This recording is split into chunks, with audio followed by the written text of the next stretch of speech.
ఆడుకోవడానికని చెప్పి బయటికి వెళ్ళి ఇంటికొచ్చాను. అప్పటికి నా వయసు 5:30. ఇంట్లోకి అడుగు పెట్టి పెట్టగానే అమ్మా ఆకలేస్తుందనుకుంటూ అరుచుకుంటూ ఇంట్లోకి వెళ్ళాను. నాకెదురుగా ఉన్న నానమ్మ వచ్చావా? చేతులు కడుక్కొనిరా, అన్నం పెడతా అని చెప్పి అరిచింది. అమ్మెక్కడా అనుకుంటూ ఇల్లంతా వెతికేస్తూ ఉన్నాను. ఇంట్లో ఓ మూల అమ్మ కనిపించింది. అమ్మా అనుకుంటూ దగ్గరికి వెళ్ళే నన్ను నానమ్మ ఆపి, అమ్మని ముట్టుకోకు, అమ్మ పందిని ముట్టుకొనొచ్చింది, అన్నం నేను పెడతానని చెప్పానుగా అనుకుంటూ నానమ్మ నా మీద అరిచింది. అమ్మ వైపు నేను బాధగా చూస్తూ ఉన్నాను. వెళ్ళు నాన్న, నానమ్మ అన్నం పెడుతుంది తిను, నేను పందిని ముట్టుకొనొచ్చాను, ఒక 3 రోజులు నన్ను ముట్టుకోకూడదు అని చెప్పింది. నానమ్మ పెట్టిన అన్నం తింటూ అమ్మకెదురుగా కూర్చొని ప్రశ్నల వర్షం కురిపించాను నేను. అసలు నువ్వు బయటకెప్పుడెళ్ళావు? నా కోసం నువ్వు ఏం తీసుకొచ్చావు? అయినా పంది దగ్గరికి నువ్వెందుకెళ్ళావు? అది నిన్ను ఎలా ముట్టుకుంది? ఇలా ఎన్నో ప్రశ్నలు నా నుంచి అమ్మకి. అమ్మ చెప్పిన ఒకే సమాధానం, ఇవన్నీ నీకిప్పుడు చెప్పినా అర్థం కావు నాన్న, వెళ్ళి పడుకో అని అమ్మ చెప్పింది. అమ్మ పక్కన లేకుండా నేనెప్పుడూ నిద్రపోలేదు. నాకు ఊహ తెలిసి అమ్మ లేకుండా నేను పడుకునేదే లేదు. ఇప్పుడేమిటి అమ్మ ఇలా అంటుంది అనుకుంటూ నానమ్మ పక్కన పడుకోవడానికి వెళ్ళి నానమ్మ బుర్ర తినేస్తూ ఉన్నాను. నా ప్రశ్నలకి నానమ్మకి చిరాకొచ్చి, ఇదిగో నువ్విలాగే వాగితే మీ నాన్నకి చెప్తా అని బెదిరించి నన్ను నిద్రపుచ్చింది. 3 రోజులు గడిచిపోయాయి. అమ్మ ఇల్లంతా శుభ్రం చేసి తలస్నానం చేసి చాలా నీరసంగా కనిపించింది. అంత నీరసంగా ఉన్నప్పుడు ఎందుకమ్మా ఈ పనులన్నీ చేయడం అని అల్లరిగా అడిగాను. పంది ముట్టుకుంటే ఇలాగే ఉంటుంది నాన్న అని అమ్మ సమాధానం చెప్పి 2 రూపాయలిచ్చి వెళ్ళి ఏమైనా కొనుక్కో అని చెప్పింది. ఆ 2 రూపాయల సంతోషంతో అన్నీ మర్చిపోయాను నేను. ఇలాగే ప్రతీ నెల అమ్మ నాకు చెప్పుకొస్తుంది. అసలు ప్రతీ నెల అమ్మ పందినెందుకు ముట్టుకుంటుంది? ఉండు, ఈసారి ఆ పంది కనిపిస్తే నీ దగ్గరికి రావద్దని చెప్తా అనుకుంటూ నేను చిరాకు తెచ్చుకునేవాణ్ణి. నా మాటలు విన్న అమ్మ నవ్వుకునేది. అమ్మ ఎందుకు నవ్వేదో నాకు అర్థమయ్యేది కాదు.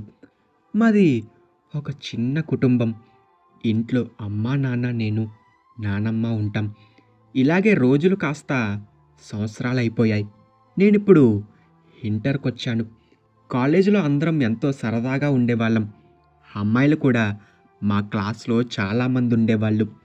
అందులో నాకు బాగా నచ్చిన అమ్మాయి రాణి. 4 రోజుల నుంచి రాణి ఎందుకో కాలేజ్కి రావడం లేదు. 5వ రోజు కాలేజ్కి వచ్చిన రాణిని చూసిన నేను, హే ఏమైంది, 4 రోజులు కాలేజ్కి ఎందుకు రాలేదు అని అడిగాను నేను. ఏం లేదు, ఒంట్లో బాగలేదు, అందుకే రాలేదని తను నాకు సమాధానమిచ్చింది. నీకు ప్రతీ నెల 4 రోజులే ఎందుకు బాగోదు అని అమాయకంగా అడిగాను నేను. దానికి తను నవ్వి, నేను ఇంట్లోకి రాకూడదు అనే మాట చెప్పింది నాకు. ఇంట్లోకి రాకూడదా?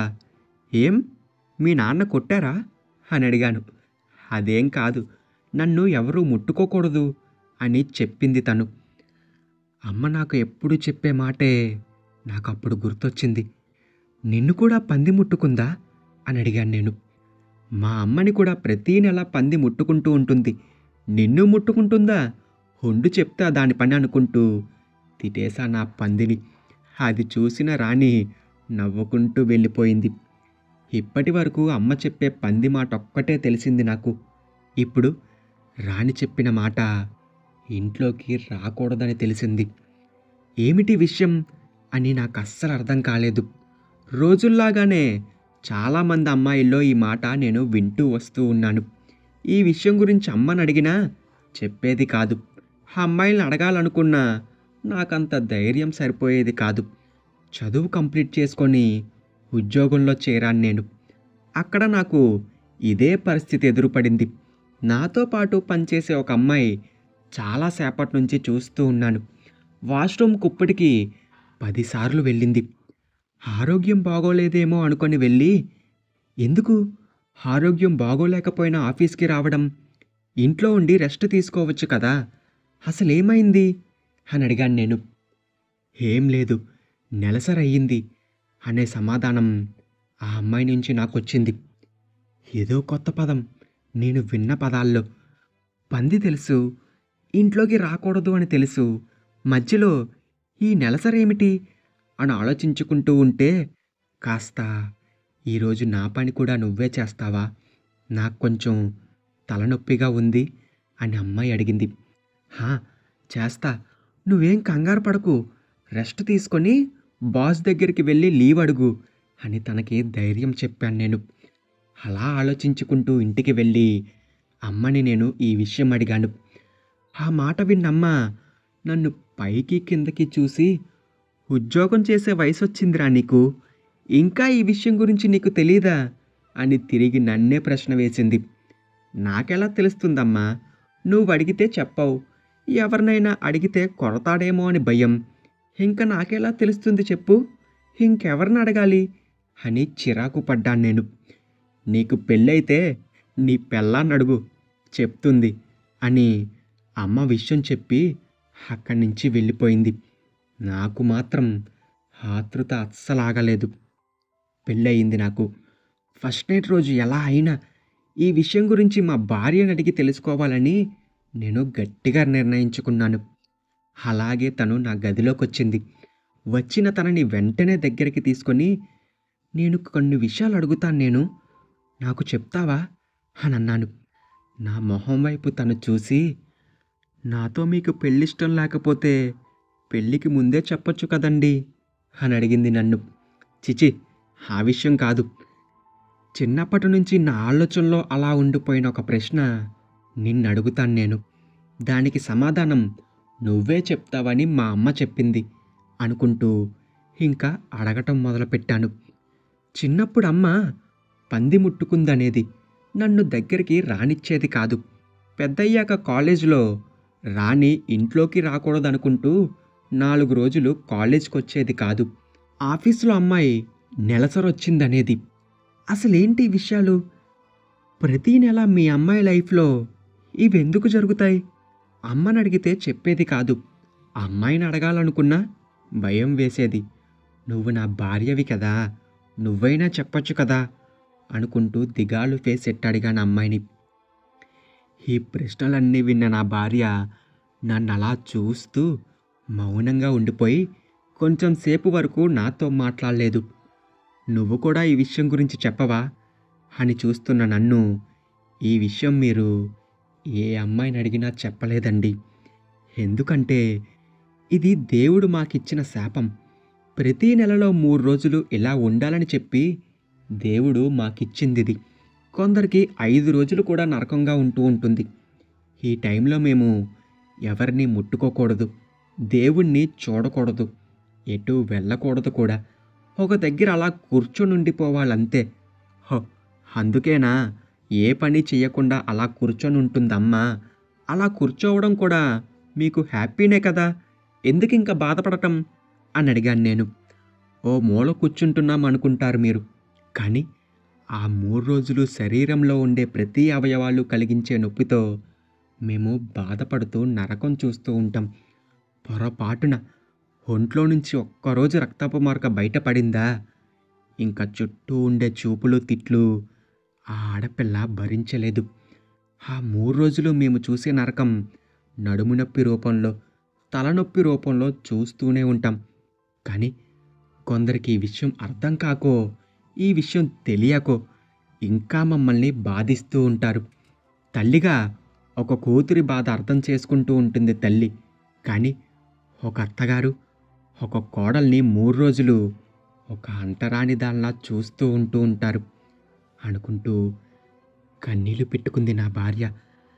ఆ మాటలన్నీ విన్నాక పాత ఆలోచనలోకి వెళ్ళిపోయాను నేను. ఓ! అందుకేనా అమ్మ నన్ను దగ్గరికి రానిచ్చేది కాదు. ఇంట్లో నాన్నమ్మ కూడా అమ్మని అంటరాని దానిలాగా చూసేది ఆ 3 రోజులు. రాణి కూడా ఇంట్లోకి వెళ్ళకూడదు అనే మాట ఎందుకందో అనేది నాకప్పుడే అర్థమైంది. ఆ 3 రోజులు ఆడపిల్లని మైలుగా చూస్తారని తెలుసుకున్నాను. ఆఫీస్‌లో అమ్మాయి పదే పదే వాష్‌రూమ్‌కి వెళ్ళి వచ్చి తలనొప్పని చెప్పి ఎందుకు బాధపడేదో నాకు అప్పుడే అర్థమైంది. ఇన్నాళ్ళు ఆడపిల్ల పుడితేనే తనని తిడుతూ నరకం చూపిస్తారనుకున్నాను. ఆడపిల్లని చదివించడానికి చిన్నచూపు చూస్తారనుకున్నాను. ఆడపిల్ల పెళ్లి చేసుకున్నప్పుడు తల్లిగా బిడ్డని మోసేటప్పుడు నరకం చూస్తుందనుకున్నాను. ప్రతి ఆడపిల్ల ప్రతి నెల నరకం చూస్తుందని ఈ విషయం చెప్పాకే నేను తెలుసుకున్నాను. అప్పటి వరకు ఆడపిల్లంటే మర్యాదుండేది. ఇప్పుడు ఆడపిల్లంటే నాకు గౌరవం ఏర్పడింది. ఇన్ని కష్టాల్లో కూడా తన కుటుంబం కోసమే ఆలోచించే ఆడవాళ్ళకి నా జోహార్లు. కన్నీళ్లు పెట్టుకుంటున్న నా భార్యని దగ్గరికి తీసుకొని, ఇప్పుడే నీకు మాటిస్తున్నాను. నీకు ప్రతీ నెల జరిగే ఆ 3 రోజులు నేను నీకు సహాయంగా ఉంటాను. ఆ 3 రోజులే కాదు, ప్రతిరోజు నాకు దొరికే ఖాళీ సమయంలో నీతో పని పంచుకుంటాననుకుంటూ మాటిచ్చి తనని దగ్గరికి తీసుకున్నాను నేను. దగ్గరకొచ్చిన నా భార్య తన మొహంలో నవ్వు చూసి నాకెంతో ముచ్చట వేసింది. ఓకే ఫ్రెండ్స్, చూసారుగా స్టోరీ. ఆడవాళ్ళు మీ గురించి ఏం చెప్పాలో కూడా నాకు తెలియడం లేదు. పుట్టినందుకు బాధ, పెళ్లి చేసుకున్నందుకు బాధ, మళ్ళీ ఆడపిల్ల పుడితే బాధ. మీ లైఫ్‌లో ఇవే అనుకున్నాను అసలు కారణాలు. కానీ ప్రతీ నెల పీరియడ్స్ అనే నరకం చూస్తూ ఉంటారని నేను అనుకోలేదు. నిజంగా ఆ రోజుల్లో ఆ నొప్పిని భరించి కుటుంబం కోసం ఆలోచించే ఆడవాళ్ళకి నా జోహార్లు. ఇది నాకు తెలిసిన విషయం వరకే నేను ఈ స్టోరీలో మెన్షన్ చేసి రాయడం జరిగింది. ఏమైనా తప్పులున్నా, కించపరిచే విషయాలున్నా నన్ను క్షమించండి.